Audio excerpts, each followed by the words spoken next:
As colunas de sustentação. Após receber permissão, Sansão orou a Deus e miraculosamente recuperou sua força, permitindo-lhe derrubar as colunas, destruir o templo e sacrificar a si mesmo, matando tanto a si mesmo quanto a todos os filisteus presentes. Em algumas tradições judaicas, acredita-se que Sansão foi enterrado em Zorá, Israel, com vista para o vale de Sorá, considerado seu local de nascimento.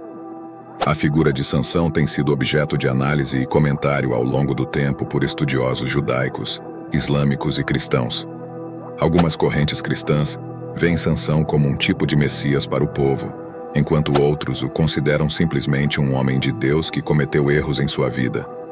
Há uma antiga lenda judaica que afirma que os ombros de Sansão tinham cerca de 60 côvados de largura, mas muitos comentaristas talmúdicos explicam que isso não deve ser interpretado literalmente, pois uma pessoa desse tamanho não poderia viver normalmente na sociedade.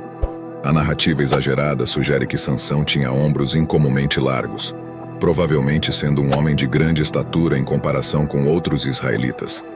Além disso, segundo essa lenda judaica, as tranças de Sansão produziam um som audível quando colidiam a uma distância considerável. Esse detalhe peculiar sugere que o som poderia ser ouvido à medida que Sansão se movia, devido ao balanço e ao contato das tranças. Essa lenda também alega que Sansão era incrivelmente forte, a ponto de conseguir levantar 2 montanhas e esfregá-las juntas como se fossem torrões de terra. Embora a Bíblia não mencione explicitamente esse aspecto, permanece mais como uma especulação baseada na Bíblia e nas proezas de Sansão quando o Espírito de Deus não se manifestava nele. É evidente que, mesmo sem a manifestação do Espírito de Deus, Sansão era naturalmente muito forte, destacando-se entre outros israelitas, filisteus e cananeus que habitavam a região de Israel na antiguidade. A possibilidade é de que Sansão tivesse por volta de 1,80 metros ou até 1,90 metros de altura, sendo um homem musculoso, o que o diferenciava significativamente dos outros homens israelitas da época, que tinham, em sua maioria, uma altura máxima de 1,70 metros.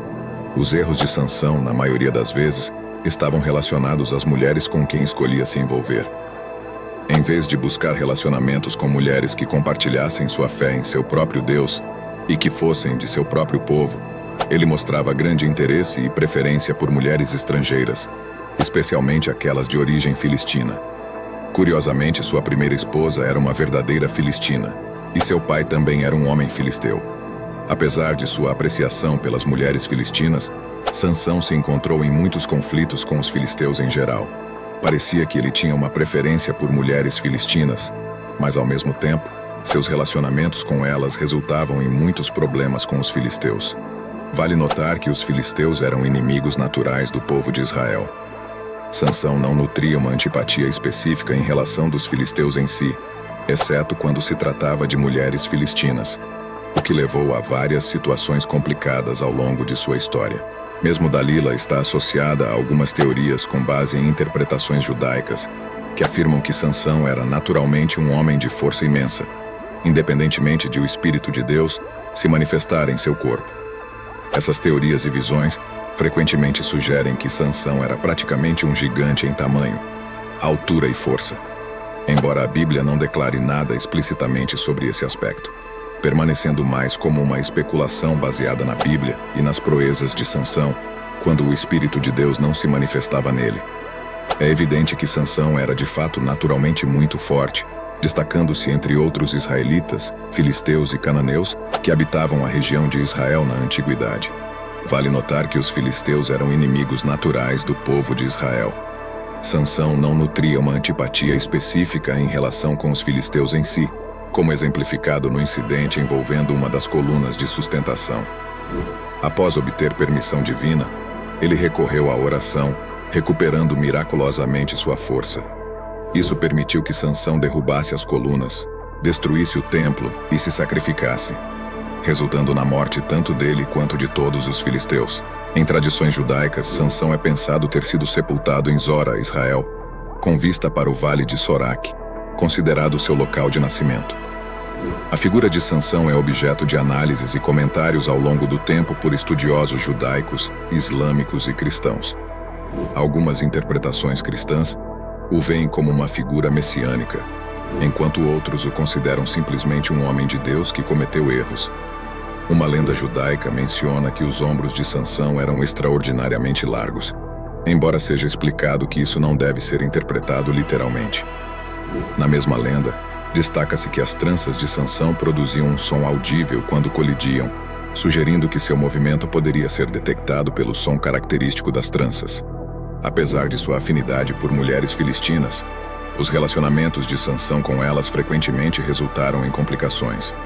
Há teorias baseadas em interpretações judaicas que sugerem que a força de Sansão era intrínseca, não dependendo apenas do Espírito de Deus.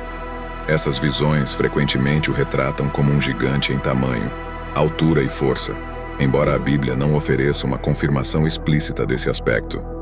Quando o Espírito Divino não se manifestava nele, Sansão demonstrava ser naturalmente forte, destacando-se entre os habitantes da região de Israel na antiguidade.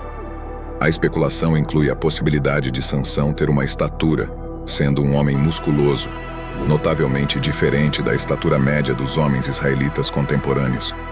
Seus erros eram frequentemente associados às escolhas de relacionamentos com mulheres, em vez de procurar parceiras dentro de seu próprio povo. O texto destaca a escolha de Sansão de se envolver romanticamente com mulheres filistinas, contrariando as tradições e ensinamentos que ele deveria seguir como juiz. A narrativa aponta para ações subsequentes de Sansão que violam a lei mosaica, como o consumo de mel de um leão morto, considerado impuro pelos judeus. Em seguida, o texto aborda a força extraordinária de Sansão, destacando várias proezas como rasgar um leão ao meio, matar 30 filisteus, incendiar vinhedos com raposas amarradas e quebrar amarras facilmente. A ênfase recai na notável resistência e velocidade de Sansão ao capturar 300 raposas, sugerindo que ele era consideravelmente mais rápido do que esses animais. Outras conquistas incluem vingança pela morte de sua esposa, derrotando 1000 soldados filisteus com a mandíbula de um jumento e carregando o pesado portão da cidade de Gaza. O texto destaca a proeza mais incrível de Sansão, onde, mesmo cego e capturado, ele derruba as colunas do templo filisteu, causando a morte de cerca de 3.000 filisteus. Por fim, sugere-se que a fama de Sansão era tão intimidante que gigantes nas cidades filistinas evitavam confrontá-lo. O texto encerra agradecendo os espectadores e convidando-os a compartilhar pensamentos sobre a história de Sansão e fornecer sugestões para outros personagens bíblicos.